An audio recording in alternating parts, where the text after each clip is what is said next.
So today what I want to talk about is the importance of deceleration, but not only that, going into a little bit more depth now and talking about what's vital for efficient deceleration. So in my return to play course, and especially my mentorship, in fact my mentorship, I have a whole module on deceleration because I really feel strongly about it. I think it's one of the true ways that you're going to differentiate yourself from other therapists who have had patients who have been around the houses. And I don't think a lot of therapists are taking patients up to this high level of load, high levels of speed. So when I get into some deceleration progressions, when the patient's ready and they've earned the right to progress, what I've noticed a lot of is that when I go into a drill where the person has to decelerate as close to an object as possible, just like this kettlebell here. So again, if I got the person just to accel and decel, okay, and I want you to decel as close to the kettlebell as possible, there's a massive awareness component here, okay? They have to judge, obviously, how much force to put into the floor in order to decelerate and land efficiently, so then that the next step is in the foot's in the best possible position to produce force into the floor for the next step. Now, when I do these exercises without an object, I noticed something interesting. So when I done it kind of where they just had to figure it out themselves, but then that was okay. But then when I put them where they had to actually stop as close to a line or an object or a rugby ball, something very interesting happened. And that was that with a lot of people, I was seeing a lot of this, where as they were trying to decelerate, they're almost falling into the last step. So the right leg would look like really poor at landing. But what I noticed was actually it's the second last and the third last steps weren't very efficient for the athlete, okay?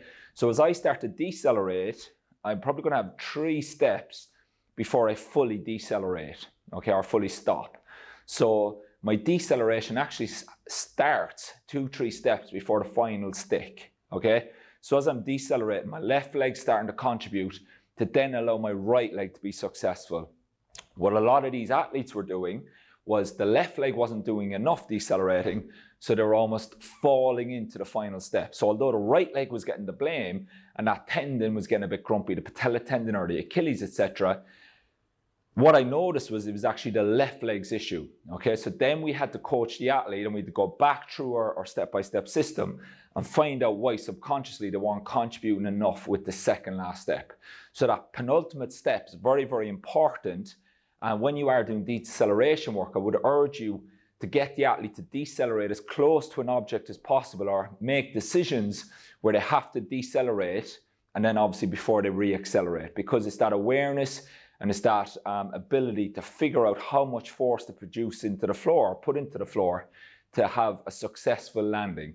Now, with all my deceleration drills, it's all about the end position, so that we're in the best possible position to reproduce force into the floor, to go forward, to go sideways, to go back, twist if we want that. So it's all about just having movement variability and having plenty of movement options, okay, with the best, most energy efficient way possible, okay?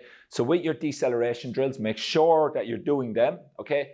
Osteitis pubis, patella tendon issues, Achilles issues, you need to, in my opinion, be taking the athlete or the patient, the non-sporting patient, to these levels where we stress all of these tissues working together at these loads and these speeds.